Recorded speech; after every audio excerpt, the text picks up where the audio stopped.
Inside of Russia, the system's not very good.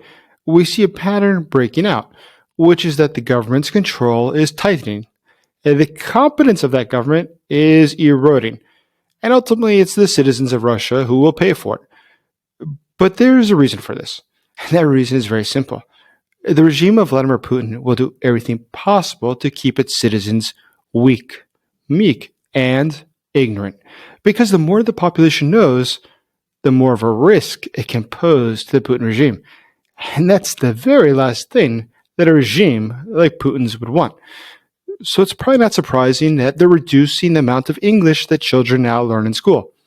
They're replacing it with ideology classes, because an ignorant citizen is a good citizen in the eyes of the dictator.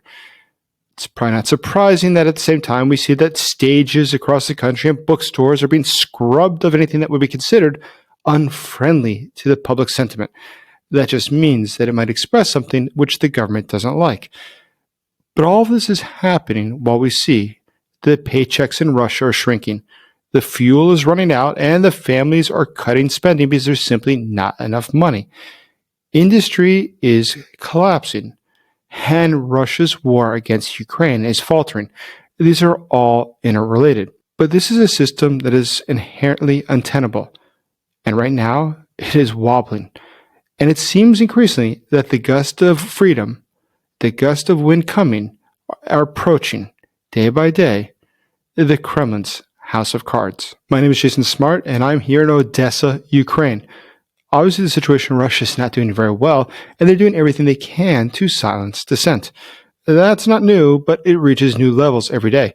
In fact, now their algorithms across the country and all their servers are trying to find new ways to suppress information coming from the West to make sure that people only hear the official narrative. But one news story that jumped out just today in the news was that the Free Russia Forum has been placed on the FSB terrorist list. Now, what's really interesting about that is that they're trying to obviously erase this group. But there's a background to that group, which I will share with you. They are my favorite Russian opposition group. They are founded by Garry Kasparov, and since 2014 is the only Russian opposition group to demand 100% of Ukraine, including Crimea, be returned to Ukraine. And that the Russians pay not only reparations, but turn over their own citizens who committed crimes so that they can be tried. So now that group, if you happen to be a member, will get you 15 to 20 years in prison and a 1 million ruble fine. Considering that I'm listed on their website as being a speaker at their events and a participant, I'm guessing that my lifetime ban to Russia will not be revoked anytime soon. But since I won't be going back to Russia, I can be here with you and sharing the truth of what's happening inside of Russia. Russia is a hellhole. It is truly a horrible place. The country is falling apart.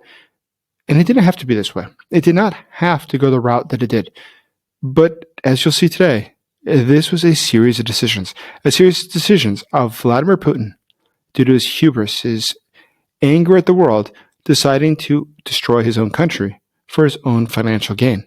The good news of this, though, is one thing. It has made Russia weaker than ever. And right now, Ukraine is in an increasingly good position. Ukraine is in a position to not only fight Russia, but to in fact defeat Russia. So if you'd like to help me in this mission, to get this message to more people, please like this video, subscribe to this channel, and consider becoming a channel member today. So let's look at this. We see that there is now these new classes for children. It's about called, quote, Russian civilization, but it's really about trying to make sure that they isolate themselves from the West and blind their own population to outside information. They're giving a script to all the teachers to tell them how what Russia does is the right way to do things. It's the ethical way to do things. Everything else, that's bad. But it's probably not surprising within Russia. We just see the censorship everywhere. We see that in Crimea, they are moving to make it illegal for street musicians to play foreign songs, especially if it's from a, quote, unfriendly artist, because they don't want their citizens to relate with the West. In Moscow, we see court there has ruled that there is propaganda from the LGBT, a terrorist organization in Russia, the gay rights organizations, for what? What happened? Well, because a publisher, New Literary Observer, had a book. And this book, Infernal Feminism, is somehow offensive to the regime of Putin. And not only will that book be pulled, but the people who sold it will be prosecuted. Across Russia, we see that the government there is just desperate that people don't receive the truth. And that's why we saw just a couple days ago that they are trying to ban Google Meets. They used the justification that this was to make sure there'd be less fraud. But everybody understood what this is really about. Virtually nobody uses Google Meets. So why do they really want to ban it? Well, for the same reason they already banned WhatsApp and others, because they can't access the information. The government doesn't want you to be able to communicate freely with others. So they said they would ban Google Meets. But you know what the result of that was? What that did? Just by them talking about it, Google Meets jumped to be the number 2 free app in all of the App Store in Russia because so many people are trying to download it. They understood this is a sign that the government cannot get access. That means that's precisely what they want. So will the people of Russia wake up? Will they see that things are not going well? Will they understand that this is insane? For instance, a Yandex programmer, a search engine in Russia, he just got 15 years in prison for treason because he donated to Come Back Alive. Come Back Alive is an organization that helps Russian soldiers to get out of military service so they don't die on the front lines. They can surrender. He got 15 years in prison. So we see these sorts of things all the time. We see that near Moscow, a 55-year-old man, Vladimir Osipov, he was charged with spreading, quote, military fakes. That might mean, for him, a decade in prison. And it's all because he said there was a war in Ukraine. A fact we all know, but we cannot say in Russia. So why is the government doing this? What's actually behind this? So obviously, when they keep their population totally ignorant, they have no idea what's going on, but also to distract them, because it distracts from the bigger problems. Consider this. Coal, which Russia has forever produced, is collapsing. 66% of firms are unprofitable, and they're showing losses. That's a lot. $2.4 billion USD in just 2025 has been lost. Right now, we see that the prices within Russia continue to rise, and the average person is making less money. In fact, Russia today is importing even potatoes from other countries because it doesn't produce enough. Russia has some serious problems. It has some very serious problems. But there's something else here that's very, very important. The Russian government knows that it has problems. It knows that it can't, for instance, pay its debts to Roscosmos, the Russian space agency. Some of the staff there have not been paid since May 15th. It doesn't look like a system that's working very well. It doesn't look like the system is working really well when the refineries are going down and AI-92 gasoline, which is just regular unleaded, it's run out across the country in multiple locations. There's price gouging across Russia. But even look at how Russians deal with the things that they like. For instance, the children of the men who died fighting in Ukraine. These are the invaders.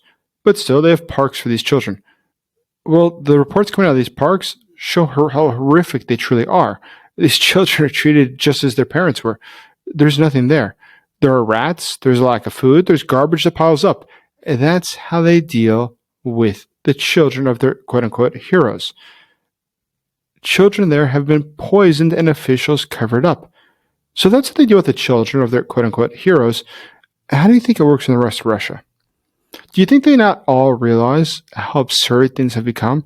How totally debased everything has become from reality?